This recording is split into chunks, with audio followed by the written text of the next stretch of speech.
Sun travels வடமாகாணத்தில் சட்டப்பூர்வமான அனுமதியுடன் இயங்குகின்ற visa consultant and ticket agent. உங்கள் பெறுமதியான கடவுச்சீட்டுகள் ஆவணங்களுக்கு பாதுகாப்பான அனுமதி பெற்ற நிறுவனம் சன் டிராவல்ஸ்.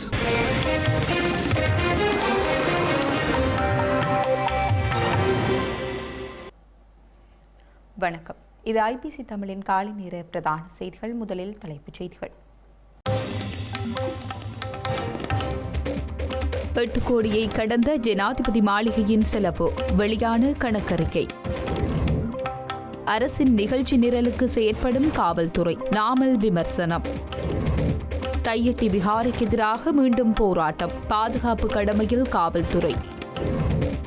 தங்காளி காவல் நிலையத்திற்கு செல்ல முடியாது, அதிரடியாக அறிவித்த விமல் வீரவன்ச. கரூர் சம்பவத்தில் லாபம் தேடும் திமுக, பிரேமலதா விஜயகாந்த் சாடல். ஹாசா அமைதி திட்டத்தில் மாற்றம் செய்ய வேண்டிய அவசியமில்லை என்கிறார் ட்ரம்ப், விரைவில் நடைமுறைப்படுத்துமாறும் கோரிக்கை. இனி விரிவான செய்திகள். ரக்பி வீரர் வசீம் தாஜுதீன் கொலை ஸ்ரீலங்கா அரசாங்கம் அரசியல் ஆதாயத்திற்காக பயன்படுத்துவது தவறு என நாடாளுமன்ற உறுப்பினர் நாமல் ராஜபக்ஷ தெரிவித்துள்ளார். ஊடகம் ஒன்றிற்கு வழங்கிய செவ்வியிலேயே அவர் இவ்வாறு தெரிவித்துள்ளார். வசீம் தாயுதீனின் கொலை விசாரணை தொடர்ச்சியான சச்சரவுகள் இல்லாமல் முடிக்கப்பட வேண்டும் என்று நாடாளுமன்ற உறுப்பினர் நாமல் ராஜபக்சே தெரிவித்துள்ளார்.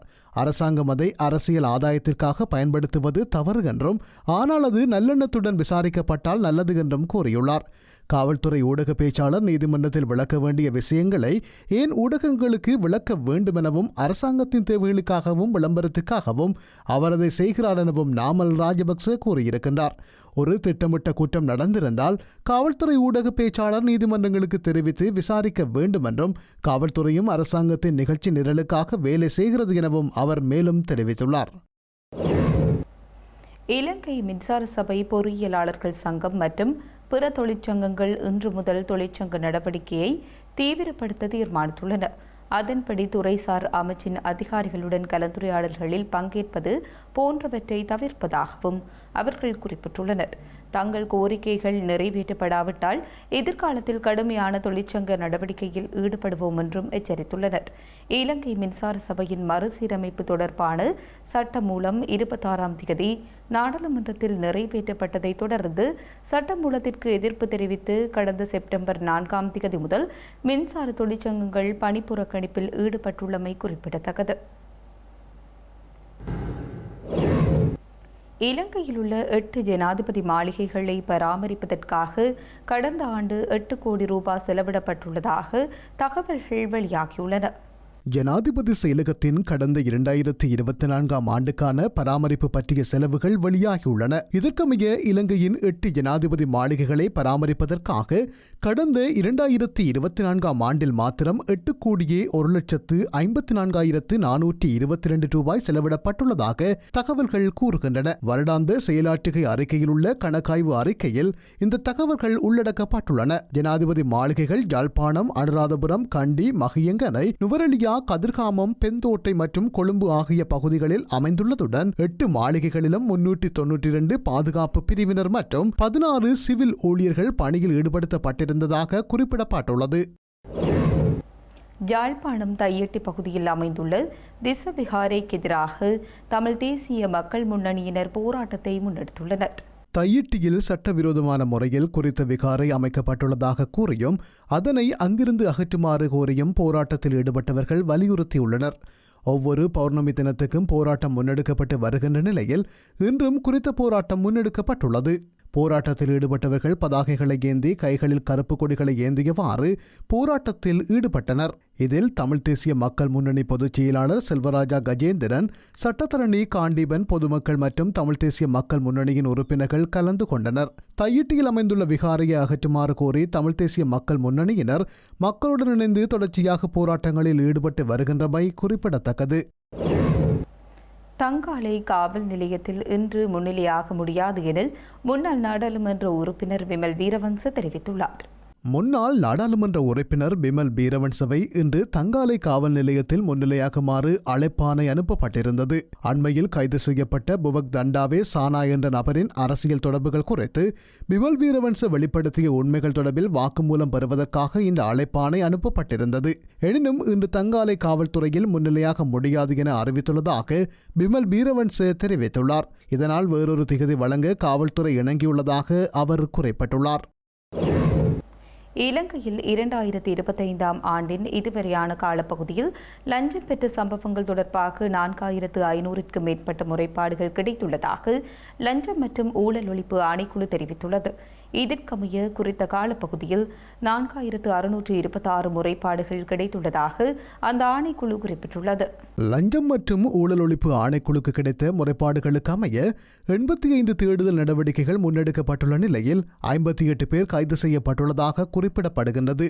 கைது செய்யப்பட்டவர்களில் பெரும்பாலானோர் காவல்துறை அதிகாரிகள் என தெரிவிக்கப்பட்டுள்ளது. அத்துடன் நீதி அமைச்சுடன் தொடர்புடைய நிறுவனங்களைச் சேர்ந்த 9 பேரும் 3 கிராம உத்தியோகர்களும் 2 பொதுச் சுகாதார பரிசோதகர்களும் கைது செய்யப்பட்டுள்ளதாக கூறப்பட்டுள்ளது. இதனிடையே கடந்த ஜனவரி மாதம் முதல் ஆகஸ்ட் மாதம் 31ஆம் தேதி வரையான காலப்பகுதியில் லஞ்சம் மற்றும் ஊழல் ஒழிப்பு ஆணைக்குழுவினால் நீதிமன்றங்களில் 61 வழக்குகள் தாக்கல் செய்யப்பட்டுள்ளன. அதே நேரம் கடந்த 2024ஆம் ஆண்டில் லஞ்சம் மற்றும் ஊழல் ஒழிப்பு ஆணைக்குழுவினால் தாக்கல் செய்யப்பட்ட 44 வழக்குகள் நிறைவடைந்துள்ள நிலையில் 29 பேர் குற்றவாளிகள் என தீர்ப்பளிக்கப்பட்டுள்ளது. அத்துடன் நீதிமன்றங்களில் மேலும் 276 வழக்குகள் நிலுவையில் இருப்பதாக அந்த ஆணைக்குழு தெரிவித்துள்ளது. யாழ்ப்பாணம் குருநகர் பகுதியில் போதைப் பொருட்கள் மற்றும் ஒரு தொகை பணத்துடன் 51 வயதான நபர் ஒருவர் கைது செய்யப்பட்டுள்ளார். யாழ்ப்பாணம் மாவட்ட குற்றத்தடுப்பு பிரிவு காவல்துறையினர் மேற்கொண்ட சோதனை நடவடிக்கையின் போது குறித்த நபர் கைது செய்யப்பட்டுள்ளார். கைது செய்யப்பட்டவரிடமிருந்து 8 கிராம் கெரோயின், 16 கிராம் ஐஸ், 120 போதை மாத்திரைகள் என்பனவும் 2,70,000 ரூபாய் பணமும் மீட்கப்பட்டுள்ளது. குறித்த நபரிடம் விசாரணைகளை மேற்கொண்ட பின்னர் நீதிமன்றத்தில் முற்படுத்த காவல்துறையினர் நடவடிக்கை எடுத்துள்ளனர். கரூர் கூட்டத்திற்கு தமிழக வெற்றிக் கழக தலைவர் விஜய் தாமதமாக சென்றது தவறு என தேமுதிக பொதுச் செயலாளர் பிரேமலதா விஜயகாந்த் தெரிவித்துள்ளார்.